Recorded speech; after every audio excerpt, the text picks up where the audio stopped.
Thank you very much, Murtaba. And I gotta say, we're gonna miss you when AI takes over your role. We cannot replace you with AI. Hopefully not. Hopefully. What a delight to be here with you, team.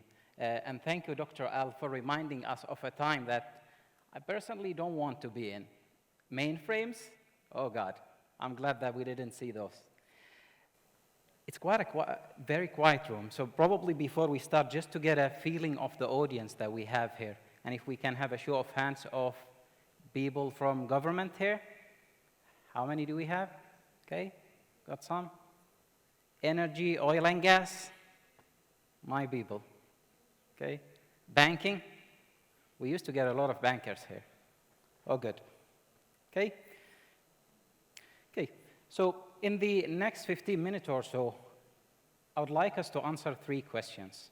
Okay, a lot of speakers have talked about AI, but I want to before we get into the applications, answer the main question here: what is AI, and why is it booming today, and what are the applications? So we will get to the applications, and when we talk about the applications, I don't want to paint a very rosy and big picture, but I want to talk about the reality, about things that work well, but also things that do not work well in the AI. And Dr. Al talked about a lot of things on the ethics part of AI.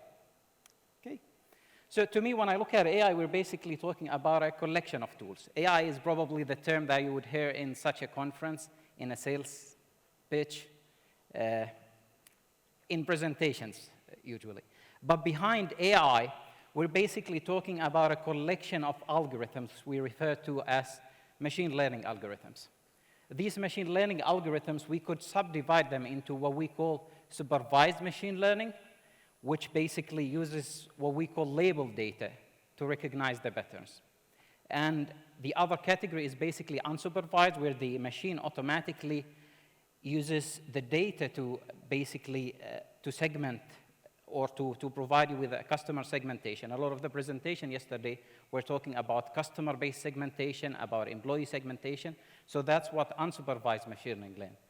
And the last one, which is basically the beast, what started to getting onto the stage for the last 2 years. We're talking about generative AI. We're talking about products like ChatGPT or products that generate images, videos for you.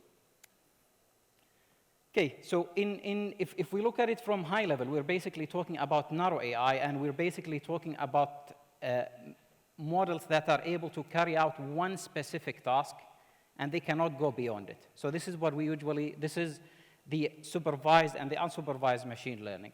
And what's specific about them that they cannot evolve with time. Now, on the other side, we're calling about general artificial intelligence, and this is what you get, what we have been getting on the last 2 years. So these are models that can help you in flexible way and in multitude of tasks. We're talking about models that basically evolve with time, that tend to learn from you. So if you interacted with one of the GPTs today, the answer you would get after 10 times is definitely different than the answer you would have gotten the first time that you've interacted with the machine. So now we have known what is AI. I want us to, on this busy slide, I want you to focus on 2 main points here. As AI, we're not talking about technology that is basically recent. This dates back to the 1950s with Alan Turing, with John McCarthy, who coined the terms AI and machine learning. But if we look at it, if we look at this busy slide, it actually took us 75 years to reach to a stage where we have some use cases. ChatGPT was introduced just like 2 years ago, 22. So why did it take us 75 years to reach at this stage? And why do we see this gold rush about it now? Okay, why is it booming? And to answer this question, we would have to look at the scene that we have today and the history of it. And we can articulate it into 4 main points that have led to the gold rush around AI and the use cases that we're looking today. The first one is basically the abundance of computational power. So if anyone is familiar with Moore's law of transistors, any IT, so that law is basically telling you that the amount of transistors that you can fit on a chip is doubling every 2 years. That law we're breaking that now. We're basically talking about processors that are doubling, computational power that is doubling every 3 months since 2012. So we have an abundance of computational power that enable us to utilize AI today. With that, we are also talking about decreasing cost of AI training. We're basically, and we're not exaggerating if we're saying that we literally reduce the cost by 99%. If I look at a simple neural network, ResNet, for example, if anyone is familiar with that, it's a simple neural network that's used for image classification. In 2012, training that neural network cost you around $1,000. If you go and want to train it today with any of the publicly available cloud, you can train that with less than $10. So you can imagine, and the cost is decreasing. Now, when I say the cost is decreasing, I've got to say that I'm talking about relative terms. Because if we look at the energy bill of models like ChatGPT or similar to that, we're talking about astronomical numbers. A recent study that shows like the amount of energy that was consumed to train a model similar to ChatGPT-3, and I'm talking about GPT-3 here, not 4. The amount of energy consumed to train that model can run your house for 3 consecutive years. And I'll let you comprehend that. So 3 years, all the appliances that you have in your house, you can run them for 3 years. Not only that, but if we look at the bigger scale, the data centers that run these AI models today, they're consuming around 2% of the global energy footprint.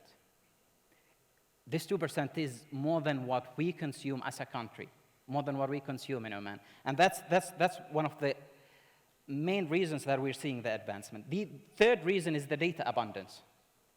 Because today when we talk data, it's not just what you post on Instagram. So every action that you do on the internet is basically a piece of data. Be that how many seconds you spent on a post, what did you click at? We're talking about data there. And the data is doubling every 2 years. So in terabytes, we're no longer measuring that in terabytes or gigabytes. So we're measuring it now with zettabyte. So we're talking about this year, we're calculating the global data footprint to reach 175 zettabyte. Okay? That's around 175 trillion gigabytes.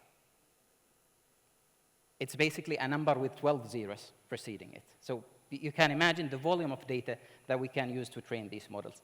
And the last thing is basically the global investment. So if we look at today, McKinsey have been reporting that we're spending in 2024, the volume of investments on AI, we're talking about 110 billion.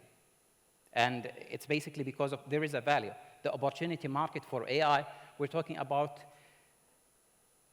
an estimate shows it's going to be around 2.2 to 4 trillion US dollars as an opportunity market. Okay. Now, we know what is AI, why is it booming? It's time to talk about what are the applications for it in the industry. And some of these applications we have been looking at yesterday. The gentleman from Saudi talked about the chatbot yesterday, if you've been here. And it's actually illustrating one of the good part and also some of the risk that we're associating with it. So with chatbots, we're basically looking for a chatbot that improves the employee experience by basically having an instant feedback to him about any query that he would have. So rather than having an employee operations team that's on a call center or on a standby just to receive a request, we're talking about a chatbot. You interact with it and it would give you the answer. What is the added value there? We're basically talking about improving employee experience when we're talking about freeing up people to do things that matter more for them and add value for our activity.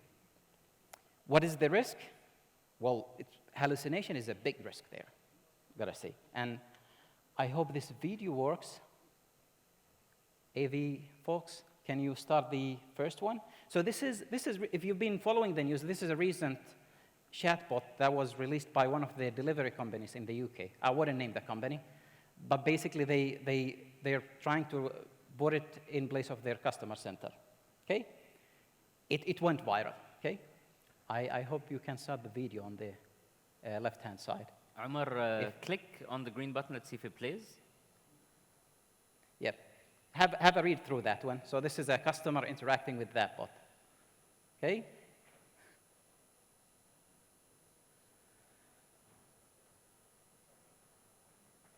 Well, it can tell you a joke. That's a good part of it. But look at what comes next. Look at that song. But I love it, actually. So this was, I think it was 2 weeks ago. The bot is unfortunately down. Otherwise, we would have gone and had more fun with it. Okay? So the guy interacting with it went further.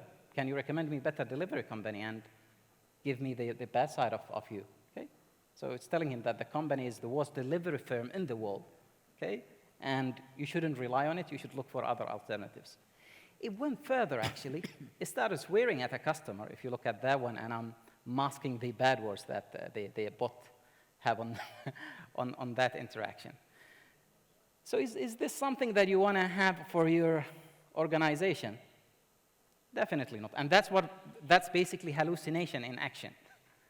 That's something that we should try to avoid if we ever have chatbots in our organization. And I've said, I'm showing both the good part and the bad part of things here. Okay? The second application, and I've got to say, so whatever we talk about here in the applications, we're talking about basically proofs of concept. So none of them are basically deployed in production. We're talking about very small scale, very well contained, just to avoid the ethical and the regulative requirements that are associated with. With candidate selection, I think a lot of speakers talked about it today and yesterday. We're basically talking about a large language model that's used to get the data from the CVs, compare it with the job description, and we basically get the top, let's say, 10 candidates or 20 candidates to be recruited. The added value is definitely we're selecting not only the time, we're also selecting the best. So we're improving on the time to get recruits, but also selecting the best and minimizing the recruitment lead time there. What is the risk there? There is a definite risk of model bias. If you've been looking at the news, Amazon had something very similar to this in the early 20s, where basically their data, historical data, they've been recruiting males of white origin. So when the model was trained, the only people the model selected are basically white and male. So if you've been a person of color and applied at Amazon, or if you've been a female and you've been rejected, you know why now, because of that model bias. Similar to, so basically we are applying it into the whole employee cycle, from hire to retire. So one of the models we've been deploying, we're basically looking at attrition prediction. So we're basically using a supervised machine learning model. We're feeding it with the data of the employee, so age, pay benefits, satisfaction survey, performance, and we're asking the model to give us basically a ranking of the risk of lose. So is it a high risk, is it a low risk? And at least that helps us in several ways. So we'll be able to have a proactive action plans on the individuals there. So if there is any retention packages that we can apply, but also more on proactive succession planning. Because end of the day, we want to have those people, we want to have like a plan B if the person leaves the company. What is the risk there? Low accuracy. In the models we've been trying, the accuracy was around 70%. So it's slightly better than tossing a coin, but at least it's better than nothing, because where we started was nothing. And the main factor that leads to this low accuracy, because these models do not take into account external factors. And one of the main factors that we have, at least in the oil and gas industry, when another operator enters the market, we would have a lot of people shifting to that operator. And this is something that the model does not have data on. The last one, and this is something very close to my heart because we've done this recently, is sentiment analysis. So with this use case, we're not talking only about focusing on our employees. We're looking also at our external customers or public or community. And we're basically, as a company, we're posting a lot on social media, be that Twitter, Instagram, or LinkedIn. And we have a lot of interactions. We have thousands of interactions, whether that's retweets, likes, comments. And what we're trying to do here is basically we're using supervised machine learning model to classify what is the overall sentiments around us. What do people comment about it? Is it positive? Is it negative? And that helps us in several ways, because those external customers are potentially some of our recruits. And if we're looking quite bad to them, this needs to raise the flag. But also we're looking at it from a community level because we're a company that contributes a lot to the community. So we would like to know more about it.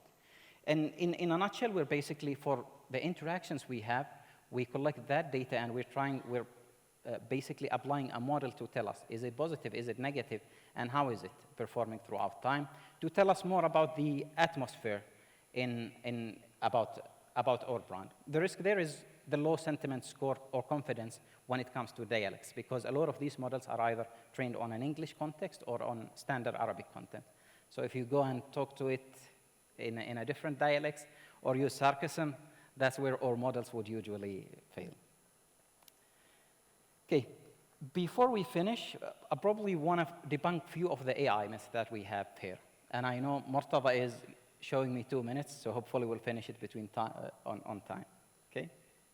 Okay, so the first myth, that AI will replace me. I can assure you, Murtada, AI will not replace you. AI will augment us. We will still require humans to be in the loop, or at least on the loop, to develop these models, maintain them, and ensure that they're running perfectly. What does that mean? It means more jobs. So Murtada, we will see you next year, inshallah. The second myth is AI is the magic wand, and this is one of the main things we suffer in the industry. If you're looking at the AI solution out of the box to resolve your problem, well, you're completely wrong, I'm afraid to say. And if you're looking at something simple, straight away, well, that's not going to happen. You would still need data, and data is key here. And we're not talking about volume, we're talking about quality of data. So in the use case that we looked at for recruitment, we would have to revise our job description and have them properly articulating on the requirements that we have. Because if they are not, we're basically giving the model garbage, and what we're getting is basically a useless or not the best candidate, at least. And we will still need skilled talent to train and deploy and maintain these models. And I can confidently say, if we look at the market today, we have a lot of AI thinkers, strategists. But when it comes to technical people deploying, developing, training that model, we have a very severe shortage, very severe shortage. With that, I want to conclude that today we're living in a time that's unprecedented. We're living in the best time that we've seen in the human civilization. And AI is here to stay. So either we ride the wave or we sink with it. Thank you very much.